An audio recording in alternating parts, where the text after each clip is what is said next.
तो नमस्कार। आशा है कि आप अच्छे होंगे, आपका दिन खुशी से बीते। इसी के साथ हम इस वीडियो का शुभारंभ करते हैं। दोस्तों, इस्लाम में एक फरिश्ता बड़ा महत्वपूर्ण है जिसका नाम है जिब्रील। और ये जिब्रील फरिश्ता, यहूदियों में इस फरिश्ते को गैब्रियल कहा जाता है, लेकिन ये जिब्रील फरिश्ता मुसलमानों के बड़े काम का फरिश्ता है।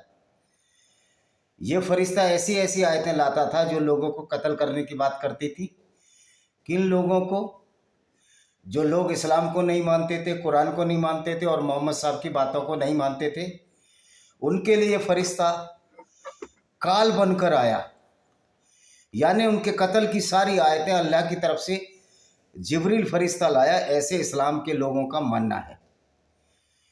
जिब्रील फरिश्ता एक परिकल्पना मात्र है, जिस तरह अल्लाह एक परिकल्पना मात्र है, लेकिन ये बड़े ही सोच का विषय है कि एक परिकल्पना मात्र के आधार पर, एक कल्पित फरिश्ते के आधार पर इतनी हत्याएं गैर मुस्लिमों की हुई जिसका कोई जोड़ और तोड़ नहीं है। अगर एक बार मान भी लें ये जिब्रील फरिश्ता था इस्लाम के हिसाब से, तो इसके कार्यकाल तो सारे शैतान थे, तो हम इसको शैतानी फरिश्ता भी कहकर पुकार सकते हैं, क्योंकि जो जो ये आयतें लाया वो सिर्फ मोहम्मद साहब की भलाई की लाया, मुसलमानों की भलाई के लिए लाया और मोहम्मद साहब के साथियों की भलाई के लिए लाया। ये एक अकेला अनोखा फरिश्ता है जो अल्लाह की तरफ से ऐसी आयतें लाता था जिसमें मुसलमानों को लूट मार की खुली छूट होती थी, जिसको माले गनीमत के नाम से जाना जाता है, और 20% हिस्सा इसमें मोहम्मद साहब को मिलता था। तो गो कि ये फरिश्ता ना होकर एक तरह का दलाल था जो कि अल्लाह की तरफ से भेजा गया था, जिसमें मुसलमानों को हर फायदे की बात थी और हर नुकसान की बात गैर मुस्लिमों के लिए थी। यानी ये ऐसी ऐसी आयतें लेकर आया ये शैतानी फरिश्ता कि जब मोहम्मद साहब ने अपनी पुत्र वधू जैनब को देख लिया, जो इनका दत्तक पुत्र जैद बिन हरीत था, जो हरीत का बेटा था, जिसको इनकी पहली पत्नी खदीजा बिन ख्वैलिद, जो कि एक ईसाई औरत थी, बाद में उसने इस्लाम ग्रहण किया, जिससे मोहम्मद ने शादी की। मोहम्मद का निकाह भी नहीं हुआ था, मोहम्मद उस समय मुसलमान भी नहीं थे, क्योंकि जब तक तो ये वही धर्म मानते थे जो इनके माता पिता मानते थे। 40 साल के बाद मोहम्मद मुसलमान बने, तो मोहम्मद का खतना भी नहीं हुआ था। लोग कहते हैं कि खतना उनका ऊपर से ही होकर आया था। ऊपर से कैसे खतना होकर आ जाएगा? तो इसका मतलब डिफेक्टेड पैदा हुए थे। अगर किसी के प्राइवेट पार्ट का सिस्टम का स्किन हटी हुई आती है तो डिफेक्टेड पार्ट थे। तो ये सब बातें हैं, इस तरह की बातें हैं जो मोहम्मद साहब का उपवास तो उड़ाती हैं और उन लोगों का उपवास उड़ाती हैं जो इस्लाम में विश्वास करते हैं। तो ये फरिश्ता किस्सा है जो जैनब को नंगा देख लिया मोहम्मद साहब ने, अर्धनग्न वस्त्रों में देख लिया, पुत्रवती थी, उसके घर चले गए ये जैद के, जो कि इनका दत्तक पुत्र था। तो ये फरिश्ता जिब्राइल फरिश्ता मोहम्मद साहब की सेवा में खड़ा हो गया। उसने एक आयत लाई अल्लाह की तरफ से। अल्लाह की तरफ से क्या आती थी? ये सब मोहम्मद साहब का ही खेल था। मोहम्मद साहब बहुत बड़े ड्रामेबाज थे और इस ड्रामेबाजी को आज इतने लोग मान रहे हैं, ये दुख का विषय है। तो जिब्रील फरिश्ता जब आया तो एक आयत ला दी मोहम्मद साहब के लिए कि नहीं है, मोहम्मद किसी का बाप, जो बेटा उससे पैदा नहीं उसका बाप नहीं है, और दत्तक पुत्र नहीं होता। यानी कि उन जैनब से शादी करने के लिए आयत आई, और मोहम्मद साहब जिसको भी चाहे वो दिलों का हाल, अल्लाह दिलों का हाल बदल देता है। तो अल्लाह ने अब हमारे दिलों में जैनब का स्थान वो नहीं रखा जो कि पुत्र वधू का होता। अब हम उससे शादी करना चाहते हैं, और जबनर बिलाल से उसको तलाक दिलवा दिया। और पहली बात है कि मोहम्मद साहब की सूझबूझ का इससे बड़ा उदाहरण क्या मिल सकता है कि दिल तो सोचता ही नहीं है, दिमाग से सब सोचा जाता है। भले ही आप मुहावरे बना लें कि मेरे दिल में रहते हो, दिल में कोई किसी के नहीं रहता, दिमाग में रहता है। तो इतना साइंस का तो ज्ञान तो ना फरिश्ते को था, ना अल्लाह को था, ना मोहम्मद को। आज ही बहुत से यार लोग रहते हैं तुम मेरे दिल में रहते हो। ये सब शायरियाँ हैं, शायरियाँ झूठी हुआ करती थे। तो मोहम्मद साहब के लिए एक आयत उतार दी। ये फरिश्ता बड़े काम का फरिश्ता था। जब मोहम्मद साहब को काफिले लूटने होते थे अपने ग्रोह की भूख को और काम वासना की पूर्ति के लिए, तो ये फरिश्ता कहता था जाओ युद्ध करो, गजवा करो, उन गैर मुस्लिमों के खिलाफ गजवा करो, यानी युद्ध करो जो इस्लाम और कुरान को नहीं मानते, और उसमें जो लूट मिलेगी, जो लूट का माल होगा उसको माल गनीमत कहा जाएगा। ये भी माल गनीमत की भी आयत ये शैतानी फरिश्ता जिब्राइल लाया। इस तरह की सैकड़ों ये आयतें लाया जो मोहम्मद के फायदे के लिए होती थी। मजे की बात है, ऐसा लगता था ये शैतानी फरिश्ता हमेशा मोहम्मद की सेवा में उपस्थित रहता था। यार ये कहिए कि अल्लाह भी मोहम्मद की सेवा में उपस्थित रहता था, यानी अल्लाह दुनिया बनाने वाले को कोई काम ही नहीं था। जब मोहम्मद साहब ने जब बनु करेजा मोहम्मद साहब ने जब बारिया अल किबतिया जो कि एक इनकी रखेल थी, जो दासी थी, जो इन्होंने गिफ्ट में ली थी, जो कॉप्टिक ईसाई थी, जब उसके साथ ये लोग मोहम्मद साहब मुसारबत या रंग रैलियाँ करते पकड़े गए और इनकी पहली पत्नी, उस समय भी पत्नी थी हफ्सा, उमर की बेटी, ने देख लिया तो मोहम्मद साहब के लिए फिर यही फरिश्ता काम आया। इसी फरिश्ते ने कहा कि मोहम्मद साहब के लिए सारी औरतें हिबा हैं, यानी सारी उनके लिए अनुकूल है, जिस पर भी वो हाथ रखते हैं। तब भी ये ऐसी आयत लेकर आया। तो ये शैतानी फरिश्ता इस तरह की मोहम्मद को बचाने की आयतें लाता था और इन आयतों के फलस्वरूप गैर मुस्लिमों की लूट ली। ये मूर्ति तोड़ने के लिए भी एक आयत ले आया कि जो मूर्ति पूजक है, नापाक हैं, गंदे हैं, नजस हैं और मूर्तियों का कोई स्थान नहीं होना चाहिए, ये इनकी कुरान में लिखा है। और वो मूर्तियां भी 360 मक्का में तोड़ दी गई। तो ये जो शैतानी आयतें हैं, अब सैटेनिक वर्सेस अगर सलमान रश्दी ने लिख दी तो आप उसका विरोध क्यों कर रहे हो? ये सारी आयतें जो गैर मुस्लिमों को कत्ल करने के लिए लाई गई, तो ये क्या शैतानी आयतें नहीं है? जो दुनिया में फसाद, विवाद और हिंसा को जन्म दें, क्या ये शैतानी आयतें नहीं है? फिर फरिश्ता इस तरह की आयतें लाता है जो मोहम्मद के फ़ायदे और मुसलमानों के फ़ायदे के लिए होती हैं।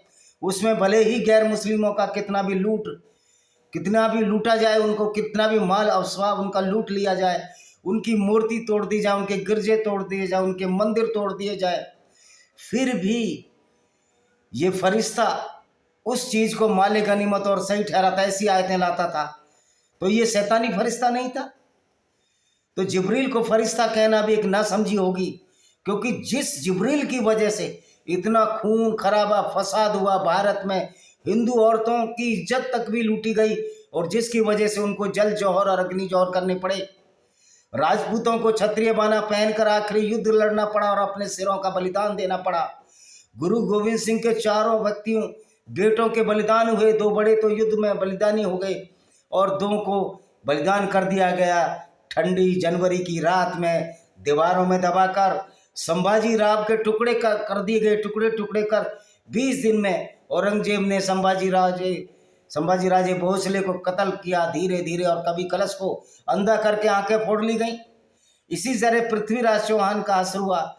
इसी तरह गुरु अर्जुन देव, भाई सतीदास, भाई दयालदास, ये तो आपकी बात है। उससे पहले भी लाखों हिंदुओं के मंदिर तोड़े गए और उनकी औरतों के साथ बलात्कार हुए। ये सब किस वजह से हुए? क्योंकि ये शैतानी फरिश्ता था। ये जो जिब्रील नाम का फरिश्ता था, ऐसी ऐसी घटिया आयतें लाया। और ये कहते हैं कुरान तो उम्दा दर्जे की किताब है, कुरान जैसी एक आयत बनाकर दिखा दो। ओ भाई, हम कुरान जैसी ऐसी आयतें क्यों बनाएं जो दुनिया में फसाद और हिंसा फैलाती हैं, जो दुनिया के गैर मुस्लिमों को जीने का हक ही नहीं देती, उनको अपवित्र बताती हैं, नजस नाक अपवित्र गंदे बताती हैं, क्योंकि वो मूर्ति पूजते हैं। वो बेचारे मूर्ति पूज कर किसी का तो नुकसान नहीं कर रहे, लेकिन आप बेवजह से उन मूर्ति पूजकों को मार रहे हो, क्योंकि ये शैतानी फरिश्ता जिब्राइल ऐसी आयतें लाता था। ये जिब्राइली फरिश्ता कत्लो गारत की 174 आयतें क्यों लाया और इन आयतों पर बैन आज तक क्यों नहीं लगा? यानी जिब्राइल फरिश्ता जो शैतान है वो ज़्यादा पावरफुल है और दुनिया के 82% लोग जो नॉन मुस्लिम है वो कमज़ोर हैं, दीन है, हीन है। क्या वो इस जिब्राइल के फरिश्ते की आयतों द्वारा जो आयतें लाई गई उनके लिए कब तक कत्ल होते रहेंगे? कब तक चंदन गुप्ता मरता रहेगा? कब तक अमेरिका में ट्रक से लोग कुचले जाते रहेंगे गैर मुस्लिम? कब तक फ्रांस में पैटी सैमुअल जैसे टीचर मरते रहेंगे? कब तक कन्हैया लाल जैसे मरते रहेंगे? कब तक पूरी दुनिया में गैर मुस्लिम कत्ल होते रहेंगे? क्या ये कभी रुकेगा नहीं? क्या जिब्राइल जो शैतानी फरिश्ता था उसकी आयतों को शर्मसार नहीं किया जाएगा? क्या उनको डिबंक नहीं किया जाएगा? तो ये जो शैतानी फरिश्ता था वो ऐसी आयतें ही लाया जो दुनिया में फसाद फैलाने के लिए हुई, उस पर भी तुर रहा है। ये कुरान कहती है कि अल्लाह बड़ा रहमान वाला है, दयालु है, फरिश्ता बड़ा दयालु है। जिब्राइल अलैहिस्सलाम है, दूसरों को कत्ल करने वाले लोग, जो फरिश्ता है जो दूसरों को कत्ल कराने की आयतें ले रहा है, ये जिब्राइल अलैहिस्सलाम है। तो समझ सकते हो कि कुरान और इस्लाम को मानने वालों की मनोवर्ती और मनोदिशा किस तरह की हो सकती है, किस तरह उनका दिमाग का ऊपरी कोना खाली है। वो ये इसको जिब्राइल फरिश्ता कहते हैं, इसको जिब्राइल अलैहिस्सलाम कहते हैं। और जिस फरिश्ते ने ऐसी ऐसी गंदी आयतें लाई जिससे पूरी दुनिया का विनाश हुआ, क्या वास्तव में ये एक फरिश्ता है? तो आइए देखते हैं इनकी कुछ आदतें। इस फरिश्ते की लाई हुई कुछ शैतानी आयतें पढ़ते हैं। जो भी आयत गैर मुस्लिमों के खिलाफ होगी, जो भी वायलेंस फैलाएगी, वो शैतान का ही काम है। हिंसा फैलाना, वायलेंस फैलाना, औरतों को लुटवाना, ये एक अच्छे व्यक्ति का तो काम हो नहीं सकता। तो ये सिर्फ शैतान का काम है। इसलिए ये फरिश्ता भी शैतानी फरिश्ता है। इसको फरिश्ता कहना ही इंसानियत को शर्मसार करना होगा। इसको फरिश्ता कहना ही लानत होगी। उन लोगों के खिलाफ एक षड्यंत्र होगा जिन लोगों को ये फरिश्ता मारने और काटने के लिए आयतें लाता रहा, यानी कि गैर मुस्लिमों के खिलाफ। तो ये फरिश्ता गैर मुस्लिमों का सबसे बड़ा दुश्मन है। यही फरिश्ता ऐसी आदत लाया था कि मूर्ति पूजक तो तुम्हारे खुले दुश्मन है। यही फरिश्ता ऐसी आयतें लाया था कि मूर्ति पूर्ण नापाक और गंदे हैं।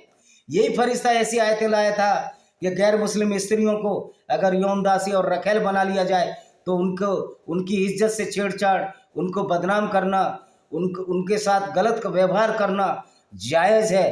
तो ये फरिश्ता था या शैतान था, ये सोचने की ज़रूरत है। तो आइए कुछ 5-7 आयतें पढ़ लेते हैं अल-तौबा की। ये चैप्टर कल भी चालू रहेगा। हम ये साबित कर देंगे ये फरिश्ता नहीं, एक शैतान था जो दुनिया में फसाद पैदा करने के लिए हुआ। मुशरिकों से जिससे तुमने संधि की थी, विरक्ति की उद्घोषणा अल्लाह और उसके रसूल से। ये कह रहा है जो बहुदेववादी हैं, ये फरिश्ते क्या कहते हैं?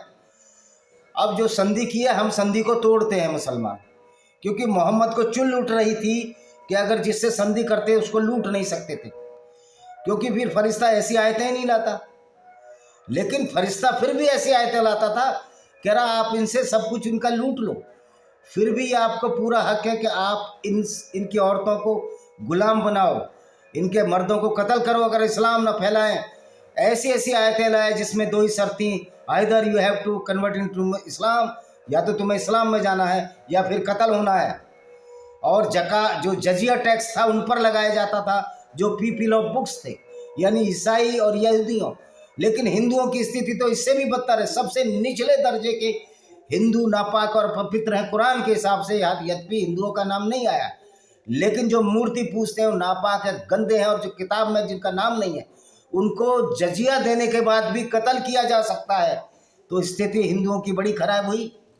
तो देखिए, अतः इस धरती के 4 महीने और चल फिर लो और ये बात जान लो कि तुम अल्लाह के काबू से बाहर नहीं जा सकते। वह यह है कि अल्लाह इनकार करने वालों को अपमानित करता है। अल्लाह किनको अपमानित करता है? जो इस्लाम की उन बातों का इनकार कर दे जो झूठी हैं, जो हिंसा फैलाती हैं। जो झूठी बातें क्या हैं? जिस तरह मोहम्मद और अल्लाह का विश्वास और मुसलमानों का विश्वास है कि पृथ्वी चादर की तरह है, पृथ्वी गोल नहीं है और पृथ्वी स्थिर है, सूर्य के चारों तरफ नहीं घूमती बल्कि सूर्य ही उसके चारों तरफ घूमता है। तो ये उल्टी बातें अगर जो मान ले वो तो मुसलमान, और जो उल्टी बातें ना माने, जो अपना दिमाग चलाए, वो गैर मुस्लिम, और गैर मुस्लिमों को कत्ल करने की बात कहते थे। तो ये उल्टा राज चल रहा था। कहते हैं ना, वो एक कहावत है कि अंधा बांटे रेवड़ी, चीन चीन अपनों को दे। दूसरी कहावत है कि टका शेर भाजी टका शेर खाजा। वो कौन सा है? अंधेर नगरी चौपट राजा। तो ये अंधेर नगरी चौपट राजा, इनका फरिश्ता भी ऐसा, इनके मोहम्मद साहब भी इसी तरह के, इनका अल्लाह भी इस तरह का। तो अंधेर नगरी जो चौपट राजा है, ये जिब्रील फरिश्ते की वजह से हुई। सबसे बड़ा गुनाहगार अगर मानवता की हिंसा कराने के लिए है तो जिब्रील फरिश्ता है। तो कह रहे 4-5 तुम अल्लाह के इनकार करने वालों को अपमानित करता है। ये अल्लाह, ये कैसा अल्लाह है भाई? अल्लाह दुनिया को अपमानित करा रहे, अल्लाह की गलत बातें मान ले हम, यानी कि हम मूर्ख बन जाए। सार्वजनिक उद्घोषणा है अल्लाह और उसके रसूल की ओर से बड़े हज के दिन लोगों के लिए कि अल्लाह मुशरिकों के प्रति जिम्मेदारी से बरी है। अल्लाह मुशरिकों के प्रति जिम्मेदारी से बरी है। यानी कि गैर मुस्लिम कुछ करे अल्लाह को कोई मतलब नहीं। ओ भाई हाथ जोड़ते हैं हम ऐसे अल्लाह को, ऐसे अल्लाह से 1 करोड़ प्रकाश वर्ष दूर रहना चाहते हैं, जो सिर्फ नफरत फैलाता है, जो मूर्ख है, जिसको पता ही नहीं, न साइंस का पता न विज्ञान का पता है, ऐसे मूर्ख अल्लाह से हम करोड़ों वर्ष दूर रहना चाहते हैं। यद्यपि अल्लाह एक कल्पना मात्र है, जो कल्पना उन लोगों ने बनाई जो बद्दू थे, जो ये ऊंट और भेड़ चराने वाले बद्दू जिनमें दिमाग नहीं था, उनको मोहम्मद ने चाउल्लू बनाया। कुछ भी कहो, इस आदमी में इतना दिमाग तो था कि इसने अरबियों को मूर्ख बना दिया, और आज भी 160-180 करोड़ लोग मूर्ख बने फिर रहे हैं। यद्यपि उसमें से कुछ इस्लाम छोड़ रहे हैं। जो इंसानियत की बात करेगा, जो दिमाग की बात करेगा, जो बुद्धि और विवेक से कार्य लेगा, वो इस्लाम में रह ही नहीं सकता। इस्लाम में क्या बहुत सी बातें है। हिंदू भी वो बात नहीं मान सकता कि हनुमान जी ने सूरज खा लिया। और सूरज पृथ्वी से कितना बड़ा, उसको कैसे हनुमान जी खा सकते हैं? हनुमान जी तो पृथ्वी पर रहते थे। अगर हनुमान जी इतने बलशाली थे तो एक बार में समुद्र पर पुल बना देना चाहिए था। तो ये सब जो पाखंड है, ये पुराणों में वर्णित है और गपोल कथाएं जो लिखी है। रामचरितमानस में भी कुछ ऐसी बातें हैं जो कि खिलाफ हैं मानवता के और नारी के। तो ऐसी चीज़ों को भी हम डिबंक करते हैं, उनका भी हम तिरस्कार करेंगे। सच्ची मानवता यही है। लोग कुछ भी समझते रहें, क्योंकि एक बहुत बड़ा वर्ग को उन्होंने शूद्र कह दिया, नारी को बेइज्जत कर दिया। तो इससे बड़ी विडम्बना क्या हो सकती है? उसके लिए भी लोग लड़ने के आते हैं। आपको सच्चाई स्वीकार करनी होगी। सिवाय उन मुशरिकों के जिससे तुमने संधि किए, फिर उन्होंने तुम्हारे साथ अपने बयान को पूर्ण करने में कोई कमी नहीं की। अब मोहम्मद साहब क्या संधि करते थे? संधि में जजिया तो देना ही पड़ता था, गुंडा टैक्स तो लेते ही लेते थे, और सारी छूट मुसलमानों को होती थी। मुसलमानों के फायदे के लिए संधि होती थी, और यहूदियों को अपना बहुत सारा हिस्सा देना पड़ता था। कभी फसल देनी पड़ती थी, कभी मजबूरी में किसी लड़की की शादी करनी पड़ती थी, नहीं तो ये छीन लेते थे।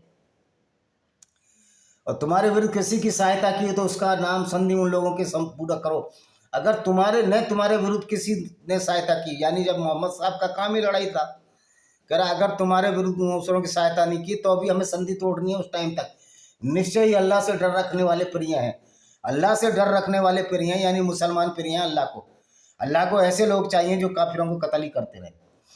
फिर जब हराम के प्रतिष्ठ महीने बीत जाए तो मुशरिकों को जहाँ पाओ कहीं कत्ल करो, उन्हें पकड़ो, उन्हें घेरो, हर घात की जगह उनकी ताक में बैठो। फिर यदि वो तौबा कर लें और नमाज कायम करें, ज़कात दे दे तो उनका मार्ग छोड़ दो। निश्चय अल्लाह बस क्षमाशील और दयावान है। हराम के पवित्र महीने जब 4 महीने रमज़ान के निकल जाएं तो मुशरिकों यानी गैर मुस्लिमों को जहाँ पाओ वहाँ कत्ल करो। ये इनकी आयत कह रही है, अल तौबा की आयत नंबर 5 कह रही है।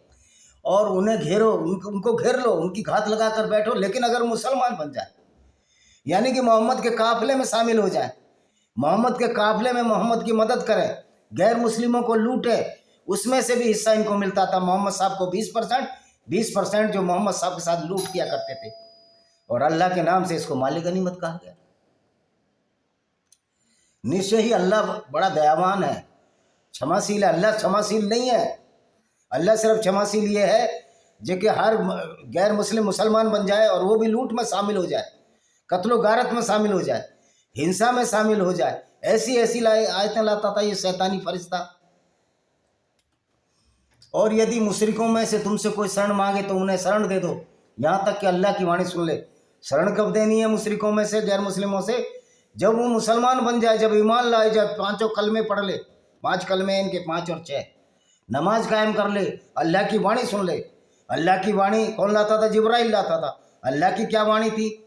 अल्लाह की वाणी थी कि धरती जो चादर की तरह है, धरती स्थिर है, सूर्य उसके चारों तरफ घूमता है, और खंभे लगा दिए कि आकाश ऊपर ना गिर जाए। वारे से एक चिल्ली की कहानी, कहीं आकाश भी गिरता है, आकाश वायुमंडल है। तो मोहम्मद साहब जो जिब्राइल फरिश्ता था, एक शेख चिल्ली टाइप कहानियाँ लाता था। तो ऐसे तो सिख चिल्ली कुरान पढ़ लो और शेख चिल्ली की कहानियाँ पढ़ लो, दोनों में बहुत ज़्यादा फर्क नहीं है। और उनको सुरक्षित स्थानों पर पहुंचा दो, क्योंकि ऐसे लोग हैं जिन्हें ज्ञान नहीं है।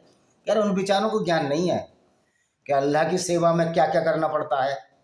अल्लाह की सेवा में आकर औरतें लूटनी पड़ती हैं, अल्लाह की सेवा में आकर औरतों के साथ रंगरेलियाँ मंगानी पड़ती हैं। जो गैर मुस्लिम औरतें हैं उनको बाज़ारों में बेचना पड़ता है, जैसे मोहम्मद साहब ने नजद के बाज़ारों में बनु कुरैजा को बेचा। तो वो बेचारे अज्ञानी हैं, जो गैर मुस्लिम है वो ज्ञानी है। ओ भाई अज्ञानी नहीं है। अब तुम्हारी कुरान पढ़कर हम जान गए कि कुरान किस तरह लोगों को हिंसा फैला रही है, किस तरह लोगों को कत्लो गारत कर रहे, किस तरह हमारे मुस्लिम भाइयों का भी ब्रेन वॉश कर कर उनको भी हत्यारा और अपराधी बना रही है। ये क्या है? तालिबान क्या है? आज सीधे बन रहे हैं क्योंकि अल्लाह की ताकत कम हो गई है गैर मुस्लिमों से। अगर पूरी दुनिया में इस्लाम का राज होता तो तालिबान तो आग मूंद देते, क्योंकि इनके यहाँ तालिबानों ने भी 13-13, 14-14 साल की लड़कियां बेची। सीधे दूध के धुले ये भी नहीं है, डंडे के डर से ही चुप हैं। तो जो हमारा गैर मुस्लिमों का डंडा है, जो यूनाइटेड नेशन का डंडा है, उसकी वजह से इस्लाम का अल्लाह भी डरता है, मोहम्मद भी डरते हैं और जिब्रील भी डरते हैं और उनको मानने वाले भी डरते हैं। क्यों? कानून का डंडा अल्लाह के डंडे से बड़ा है। अल्लाह का डंडा तो अल्लाह का कोई डंडा ही नहीं है। अल्लाह तो ऐसे ग्रुप और गिरोह को पालता है जो सिर्फ गैर मुस्लिमों के खिलाफ लूटपाट की बातें करते हों, जो उनका सर कलम करने की बातें करते हैं। कुरान में लिखा हुआ है, ऐसी ऐसी आयतें जिब्राइल भेजता था। इन मुशरिकों को किसी संधि की कोई जिम्मेदारी अल्लाह उसके रसूल पर कैसे बाकी रह सकती है? कह रहा जो हमने संधि की कोई बाकी नहीं है, क्योंकि तुम मुशरिक हो, तुम मूर्ति पूजक हो। उन लोगों का मामला इससे अलग है जिन्हें तुम्हें मस्जिद हराम के पास, उन लोगों का मामला अलग है जिन्होंने मस्जिद हराम काबा के पास संधि की थी। जब तक वे तुम्हारे साथ सीधे रहे तब तक उनके साथ सीधे रहो, निश्चय अल्लाह को डर। और काबा में डर के वजह संधि कर ली कि हम सब मुसलमान बनते। जब इन्होंने मोहम्मद साहब ने काबा को लूट लिया, 360 मूर्तियां तोड़ दी, तो बेचारे मरता क्या न करता। कैसे बाकी रह सकती है उनका यह हाल? यदि वे तुम्हें दबा पाएं तो वे न तुम्हारे विषय में किसी नाते रिश्ते का ख्याल रखेंगे, न किसी अभिवचन का। वे अपने मुंह से ही तुम्हें राजी करते हैं कि उनके दिल इनकार करते रहते हैं। उनमें से अधिकतर अवज्ञाकारी हैं। कह रहा ये सच्चे मुसलमान नहीं है, सामने डर की वजह से मुसलमान बन जाते हैं। अगर ये सच्चे मुसलमान नहीं है और इनकार करते हैं तो फिर रास्ता वही है जो जिब्रील फरिश्ता जो आयतें लाता था, आइदर कन्वर्ट टू इस्लाम, या तो इस्लाम में जाओ, दीन मानो, या कत्ल हो जाओ। तो भाई ये कैसा फरिश्ता था? ये फरिश्ता था, ये शैतान था जो ऐसी शैतानी आयतें लाता था जो दुनिया को बदनाम कर रहे हैं। उसने शैतानिक वर्सेस लिख दी। सलमान रश्दी ने तो आपके दर्द हो रहा है। तो ये किताबें, ये जो आयतें हैं, ये कौन सी दुनिया की भलाई करने वाली हैं? कौन सी ये देवताओं द्वारा भेजी आयतें हैं? कौन सा इसमें सारी भलाई की कामना की गई है? यार धूल फुटे मुंह, तुम्हारा ये हाल है, बेशर्मी का ये आलम है। उन्होंने अल्लाह की आयतों के बदले थोड़ा सा मूल्य स्वीकार कर लिया, इस प्रकार उसका मार्ग अपनाने के लिए रुक गए। निश्चय भय बदराज।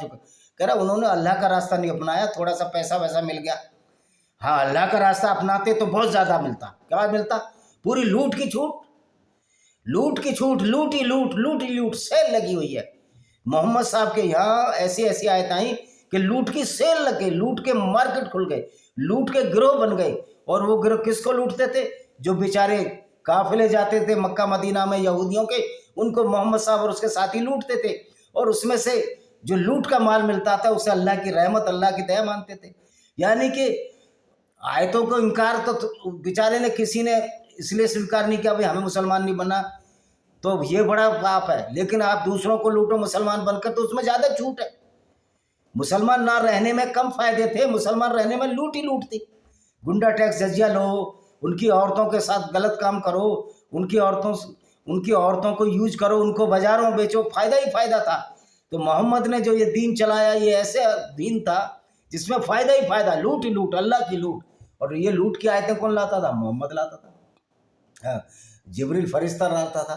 किसी मोमिन के बारे में न तो नाते रिश्ते का ख्याल रखते हैं, न किसी अभिवाचन का। वही लोग हैं जिन्होंने सीमा का उल्लंघन किया।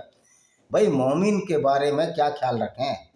जब आयतें ही तुमने ऐसी निकल दी कत्ल करने वाली, तो उनका ख्याल भी रखें। कोई अपने हत्यारों का ख्याल रखता है? जो व्यक्ति ये कहे कि कुरान बहुत अच्छी चीज़ है, जो कुरान जिसने नहीं पढ़ी और गैर मुस्लिम है, उससे ज़्यादा मूर्ख की कोई नहीं है। वो तो अपने हत्यारों का गुणगान कर रहा है। तो भाइयों, आज के लिए इतना ही। मेरी एक किताब है, आप उसको ज़रूर पढ़िए। उस किताब का नाम है विनेमस thanks of cobra by Vijay Kumar Pal. ये गूगल अमेजॉन पर है। और इस किताब में कुरान की आयतों का हवाला देकर किस तरह की आयतें लोगों को परेशान करने के लिए कुरान में लाई गई, सो कॉल्ड जिब्राइल फरिश्ता, तथाकथित जिब्राइल फरिश्ता, इसलिए कह रहा हूँ शैतानी फरिश्ता जिब्राइल, और वो ऐसी ऐसी आयतें लाए जिससे पूरी दुनिया का विनाश हुआ। हालांकि अब इस आइडियोलॉजी के खिलाफ, इस विचारधारा के खिलाफ लड़ने की जरूरत है। और यहाँ तक कि मोहम्मद बिन सलमान भी अब इस्लाम को ज़्यादा तरजीह नहीं दे रहे हैं। वो भी जान रहे हैं ये क्या बद्दुओं का था। वो अपने ऊपर बदनामी नहीं चाहता। कोई भी अरबी मुसलमान अब मोहम्मद के नाम पर अपने आप को बदनाम होना नहीं चाहता, क्योंकि मोहम्मद के बारे में तो बहुत सारी चीज़ें बार भी लोग बोलने लगे हैं जिनका मैं उल्लेख इस वीडियो में नहीं कर सकता। आशा है कि आप अच्छे रहेंगे, पूरे दिन आगे भी अच्छे रहेंगे। आपका दिन शुभ हो। वंदे मातरम। जय हिंद।